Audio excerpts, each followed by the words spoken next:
শুরুতে যেমন একটা গণহত্যাকারী দল ছিল, ঠিক তেমনি 24 আরেকটি গণহত্যাকারী দল। আর বিএনপি হচ্ছে লড়াইয়ের দল।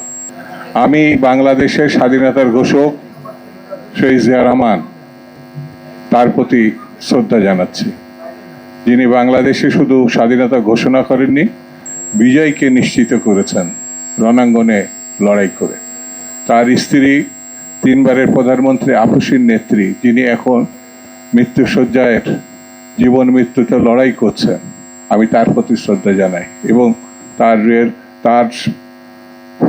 আল্লাহর প্রতি আমি প্রার্থনা করি আল্লাহ যেন তাকে আমাদের মধ্যে সুস্থ সবল করে ফিরিয়ে আনে। আমি আর 25 তারিখে আমাদের নেতা আসবেন, আমি সবাইকে আহ্বান জানাবো দিনটা যেন আমরা স্মরণীয় করে রাখতে পারি। বন্ধুরা, বাংলাদেশ যে কারণে অর্জিত হয়েছে সেটা গণতন্ত্র এবং স্বাধীনতার জন্য। 54 বছরে বারবার এটি আমরা পেয়েছি এবং হারিয়েছি। এখনো সন্দেহ দেখা দিয়েছে নানানভাবে। সেটি হচ্ছে মহল বিশেষ একটি অবস্থা তৈরি করার চেষ্টা করছে যাতে নির্বাচন না হয়। এই জায়গাটায় আমাদের দৃঢ় প্রতিজ্ঞা থাকতে হবে, ঐক্যবদ্ধ থাকতে হবে এবং যে কোনো অর্থের স্বার্থে আমাদেরকে এক থাকতে হবে।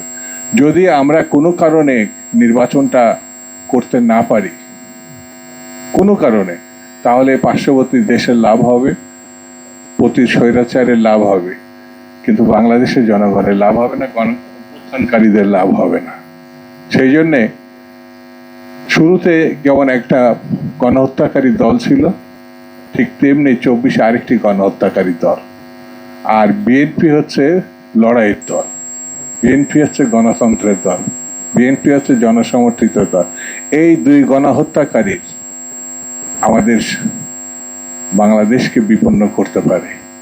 সেই জন্যে এই দুই গণহত্যাকারীর চরিত্র এক, লক্ষ্য এক, কর্তৃত্ব এক। ভালো মানুষের চেহারা নিয়ে যদি আমাদের মধ্যে তারা অবস্থান করার চেষ্টা করছে, কিন্তু সতর্ক থাকতে হবে। কোনো কারণে যদি আমরা ভুল করি তাহলে ভয়ঙ্কর একটি পরিস্থিতির আমরা মুখোমুখি হতে হবে। আয়োজকদের আমি ধন্যবাদ জানাচ্ছি এবং যারা আজকে আমাদের এই নিউজ কভার করার জন্য এসে তাদের প্রতি আমি শুভেচ্ছা জানাচ্ছি। আর সুধী মণ্ডলী আপনাদেরকে সালাম জানাচ্ছি। ভালো থাকবেন। খুদা হাফেজ।